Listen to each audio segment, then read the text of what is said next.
Hello, fellow cyborgs, and welcome to the spring reading wrap-up! Let's start things off in a graphic sort of way, and by that I mean comic books, of course. I recently discovered a new YouTuber named ALB in Wonderland, and in some of her ASMR videos on her ASMR channel, ALB in Whisperland, she talks about her favorite comic books, and so I looked and saw what my library carried, and I gave quite a few a try. One of those being Batwoman Elegy, which was absolutely fantastic.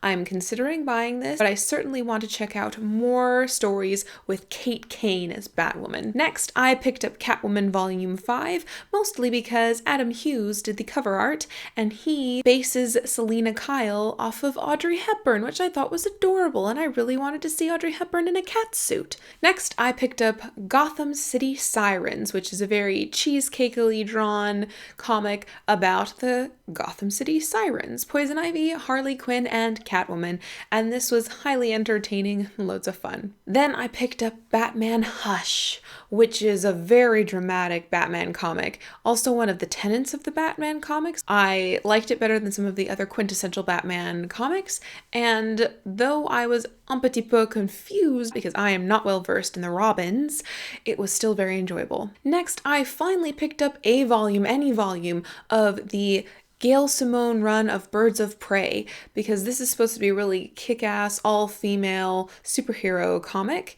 and I enjoyed it not as much as I had hoped. Next, Serenity, Volume 3, the Shepherd book volume. I don't remember its name because I'm a terrible person. I have read and owned the first two copies, and this one, learning about Shepherd's backstory, was...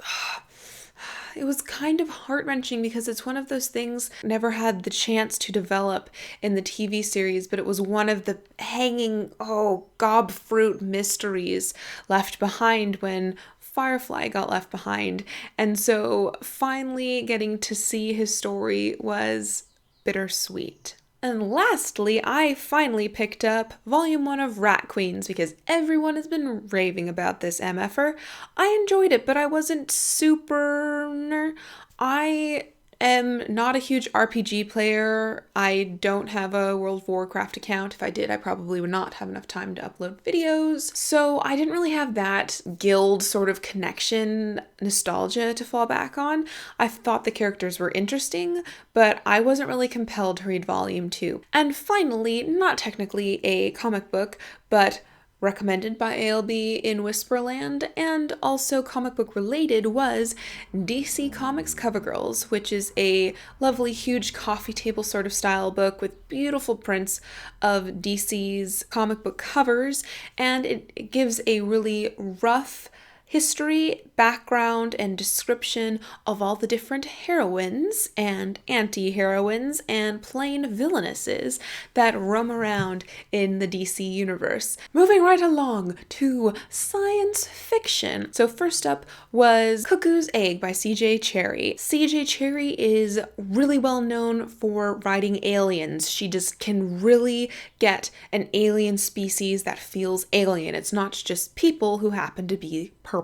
So this was a very interesting read and a nice listen to, and it really made me want to pick back up the Foreigner series by C.J. Cherry, which is still being published and it's on its 21st book or something. I've read the first two, but I just really want to read and hear it someday. Wool by Hugh Howey. I read the Wool Omnibus and it was fantastic. I listened to the audiobook. The narrator was lovely. This was just an amazing piece of work. I am so glad that it lived up to my expectations. It was so much fun to read. So many questions, so many really awesome parts in it. Next, I finished the Divergent trilogy, that being Allegiant, and...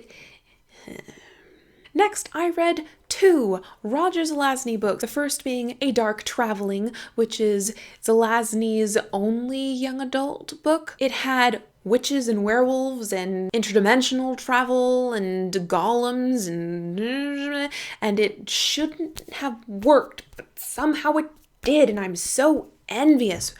Roger Zelazny can just make confetti and suddenly you're just like, Oh, it's the Mona Lisa. And then I read This Immortal by Roger Zelazny. Unfortunately, I did not enjoy this one as much as I did A Dark Traveling. I thought that this was very much a dude book, and by that I mean the entire premise of the book is based on this one kick-ass male character, and all of the women around him are there not as people, but as plot devices and character development for the one awesome dude character. I didn't hate it, but a little bit the feminist inside me was going, those aren't female characters, those are female props. Next, children's books. After seeing the movie Miss Potter and really loving it, warm fuzzy feelings, I decided to pick up some Beatrix Potter works, and I was absolutely delighted by them. It was just too bad that I didn't grow up with them. I appreciate her so much. Beatrix Potter now is a person and an artist rather than just a name on a fuddy-duddy book, and I really enjoyed the ones that I got to read. Next, I listened to the 10th book in the How to Train Your Dragon series by Cressida Cowell called How to Seize a Dragon's Jewel. I, in fact, thought this was the final book in the series, and when I got to the end of the audiobook, it was clear it wasn't, so I have more to read about Hiccup and Toothless, or listen to rather, because how can you pass up David Tennant reading you a bedtime story? Next, as you saw in my readathon wrap-up, I read a 2-in-1 Eva Ibbotson book, Not Just a Witch and Dial a Ghost. If you want to hear my thoughts about that one, I will leave the link down below to my previous video, but overall it was good thoughts. It was good thoughts. I read The Turnip Princess and Other Newly Discovered Fairy Tales, and as the title suggests, it is a newly discovered collection of fairy tales, German fairy tales. I really loved this. It was gritty like the Grimm's fairy tales, but not as sexist like the Grimm's fairy tales, and there were so many tales with mermaids. And I love mermaids. So even though these stories are very old, they are new to me, and I am so excited to add them to my mermaidy repertoire. Next, I read the second book in the Fairyland series by Catherine M. Valenti, The Girl Who Fell Beneath Fairyland and Led the Revels There, and this was such a marvelous journey. If you enjoyed The Girl Who Circumnavigated Fairyland in a Ship of Her Own Making, you will not be disappointed in this second volume. This was just as lovely as the first, as wonderful, as lyrically written. It was just amazing. And finally, as you have already heard, I finished the Daughter of Smoke and Bone trilogy with Dreams of Gods and Monsters, and I loved it. And let's move on to the next segment, which is just kind of like etc. reads, etc. fiction reads. So I listened to The 13th Tale.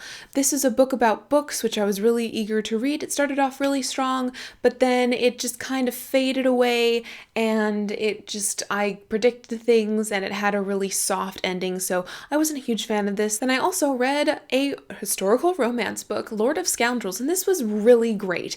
This was a wonderful romance book to get started in the genre because it takes itself seriously. It has really well-developed characters, a really lovely plot, and then also numerous sexy times. You get what you're paying for there. I highly recommend you pick that up if you are thinking of tiptoeing into the romance or historical romance genre. Next, I listened to The Native Star, which was a vaginal fantasy pick in their steampunk month, and I wasn't a huge fan of this. It did not have nearly enough romance for my liking, and I also wasn't a huge fan of Emily, the female protagonist.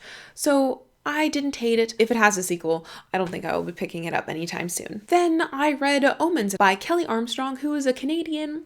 Did not have nearly enough supernatural elements for me to just go and Gabriel was kind of boring. I enjoyed it. It was super quick. It kept me engaged, but it was not a new favorite of mine. Finally, as you already know, I finished Beautiful Chaos by Gary Russell during the readathon, and I enjoyed this, though I am not a fan of Doctor Who novels in general. There's just like too much tension and it moves too slowly because I am a slower reader than I am a TV show watcher, but it was perfect for the readathon. And then I picked up, as you already know, The Wise Man's Fear, the second King Killer Chronicles book by Patrick Rothfuss. I picked it up on the final day of the readathon earlier in May. I forgot how funny Kvothe can be how Patrick Rothfuss writes.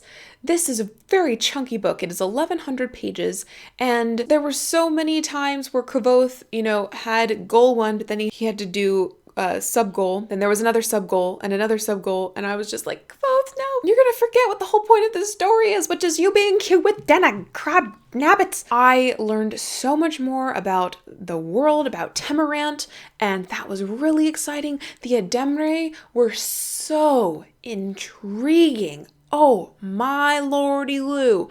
I loved that section of this book. That was amazing. I'm really interested to see how day 3 of the Chronicles is going to go, because I am not really any closer to understanding how Kvothe became Kote, the innkeeper, the ordinary innkeeper. Like, why is the world so bad?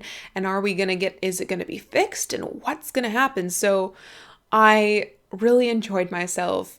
Needless to say, I'm very excited to pick up The Slow Regard of Silent Things, the novella that comes after this volume. Finally, let's get to the minute nonfiction section for this month. I had a super nonfiction run in winter, and it has slowed down a little bit, but that's all right. We still have some quality picks. So first things first, I finally listened to Let's Pretend This Never Happened, a mostly true memoir by Jenny Lawson, and it was frickin' hilarious. I loved this so much. Jenny Lawson is now one of my spirit animals, my anxiety-ridden weirdo Texan spirit animal, and I eagerly await her new book, which has to do with her mental illness. It's on my wishlist on Audible. Next, I read The Empire of Death, A Cultural History of Ossuaries and Charnel Houses, because I am an amateur death geek. And I absolutely love the YouTuber Ask a Mortician, and she interviewed the author of this book, and my local library happened to have it in their system, and I was like, hey, Canada, I'm gonna be reading this. So I found it really interesting. It was a little dry. Also, it was a beautiful book, but it was like a coffee table size book with size 8-point font, and so I had to put it in front of my face to read the point font, but it was really heavy and hardcover and uncomfortable. What Kings Ate and Wizards Drank by Krista D. Ball. When I was at the Calgary Expo, I saw Krista D. Ball give a talk about dinner with Mr. Darcy and the lunch dinner traditions of the Regency era, and I went and talked to her after the panel at her booth, and I picked up 2 of her books. What Kings Ate and Wizards Drank is a book about medieval food, and her books are geared toward writers and readers. So if you want to know if George R. Martin actually writes a proper larder in his Song of Ice and Fire series, or if you need tips about what courses are going to be at the dinner party in your medieval romance, then this is a lovely book to pick up. Really fast-paced, really informative, and she was just absolutely lovely. It was so much fun to meet her, and hers was one of my favorite panels that I saw the entire con. That is it, my fellow cyborgs. I hope that you enjoyed this video. Let me know in the comments down below if you like these sorts of videos. Is it too much? Should I just give the highlights of what I read each season? Just please, what do you think? What do you think? Please put the words that you want me to see down in the comment section. Thank you for watching. I hope you had a read-alicious spring, and until next time, continue to be lovely. La.